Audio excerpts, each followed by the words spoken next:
Hi, so my last video was the turkey of the month or the raspberry of the month, and this one is my highly recommended surprise of the month.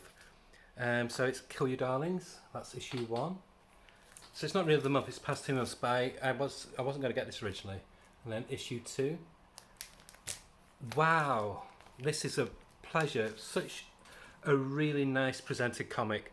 $3.99, there's about, I think the first issue is about 28 story pages, cardstock cover, nice thick quality paper, and it's written by two man team. I am sorry if I look a bit different, it's because I'm still suffering with post-viral fatigue, and today I've really got the shakes, so I do apologise if I come across a bit dippy. But the authors are Ethan S. Parker and Griffin Sheridan. The artwork is by Robert Quinn, and it's really nice, just clean, pure artwork. So it starts off way back in the past, in 1692, I think it's like Salem, and then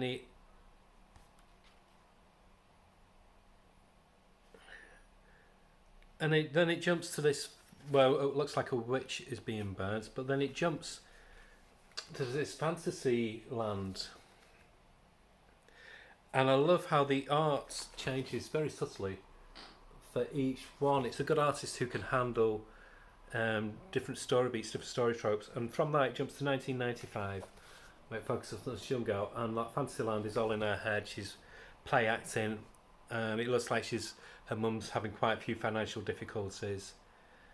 So she keeps retreating into this Fantasyland just to keep herself entertained. So all the teddies basically come alive. As I said, the artwork is so nice and clean. It's very easy to read. It flows really well, and it just picks it up really, like there's not too much verbiage. Maybe that helps when there's two writers having to keep each other in check.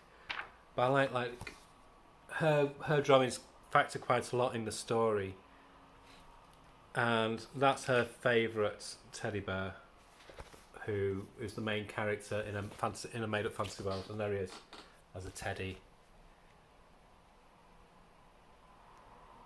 And then she winds up somehow in the Fantasyland, and everybody's killed, everybody's decimated. And then it flashes back to the real. And then she sees this creature in the cave, and then from there it juxtaposes and flashes back. There's a big fire that appears in this Fantasyland, and then it flashes back to reality, to her world, and there's an incident at home. Don't want to give anything more away, but I've not had a jaw-dropping moment in a comic for a very long time, and when I read it, I was like, oh. They didn't, and I thought I was so glad I actually got both books together, because I didn't have to wait a month to find out what happened. So I dove straight into issue 2. Again, really nice cardstock cover, very nice, just beautiful clean art. And again, it starts, I think, in Salem, so it looks like the witch trials.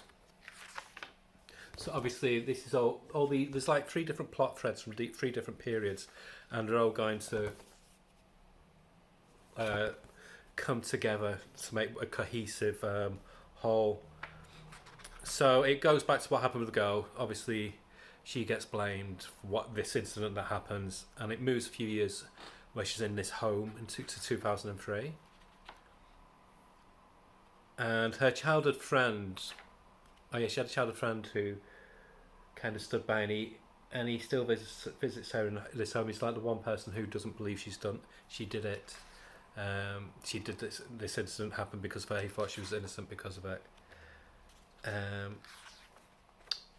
And he tells her to meet her that night. And when she's about to meet her, she meets her childhood imaginary friend, who was that teddy that she imbued her imagination on. And so this teddy helps her escape. But this time her friend can see him.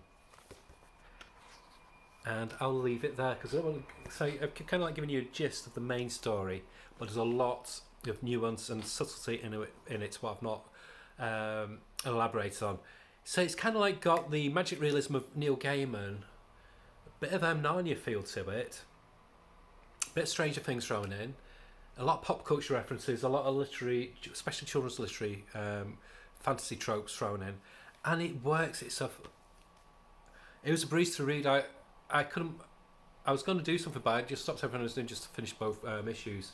I just devoured them, and like I said, it's a very pleasing book, really good quality. Image at the moment is slaying it. I've cut my Marvel comics down to just Hulk, and I'll be getting trying the Ultimate line when they come out. But I just want to get comics what feel as a whole you're getting your money's worth, you're getting your value for money, and you're just getting a pure enjoyment from the art to the story to how it's presented. And the companies that are doing that for me at the moment are Image, DC, Titan, and I've stopped Dynamite with Red Sonja because there's too much good stuff coming out. So yeah, this is my hidden gem. I went off on a tangent then. This is my hidden gem of recent months, what I do recommend you try. It's a solid 9 out of 10. Really enjoyable comic, and I just love trying new Image cut titles at the moment. Some are miss, but the majority of them are hits. The next one that I'm really psyched for is Holy Roller, which I will be getting in physical format. I do get quite a few new Image ones in digital, especially if like going to be a mini series. Like there's one called Petrol Head, what really looks really good, but apparently it's just going to be a mini series, so I'll just get that in digital. Because if I wait them up, it's dead cheap. But yeah, do get this. Don't get Dead Again, I think it was called. That was awful. But this is money well spent. You can still get them. I picked these up really easily. There's some really nice alternate covers as well. My next issue, I'm going to get issue 3. I think I've got the Ryan Stegman variant, which looks really nice. It's part of the creative stable of what Donny Cates and Ryan Stegman set up for Image. So that's why they've got this nicely presented ones. One I'm tempted to pick up. I'm kind of umming and ahhing is the Schlub, so I might. Depends on my finances. But yeah, highly recommend that. And I'm waffling.